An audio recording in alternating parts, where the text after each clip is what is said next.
cloud formation na mataan sa Lucban, Quezon. Tunghayan sa report.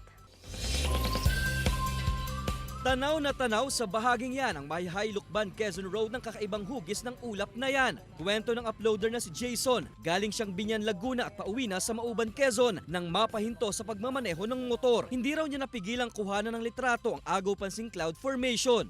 Nakakamangha nga po kasi alam po namin na ulap talaga siya. Pero yung formation lang po talaga, nabighani nga po kami, gawa na po yung formation niya ay para talagang tornado. Napakalawak niya. Hindi naman daw siya natakot nang namataan ito. Pagkamangha ang naging komento ng ilang netizens sa kakaibang forma ng ulap. Ayon sa eksperto, lenticular cloud ang tawag sa cloud formation na ito. Nakadalasang nabubuo sa taas ng mga bundok dahil sa direksyon ng hangin. Dahil sa layered nitong hitsura at malalenting hugis nito, kadalasang napagkakamalan pang UFO. Actually, makikita yung tabi na po nun, yun yung Banahaw. Bundok Banahaw na po yung katabi ng flood formation. Nabubuo raw ang lenticular clouds umaga man o gabi. May mga kaso at sightings din ito sa mga flat terrain o patag na lupain. Wala raw pag-ulan sa lugar ng namataan ito. Sadyang maulap lang daw ang papawiri ng sandaling iyon. Paul Hernandez para sa Mornings with GMA Regional TV.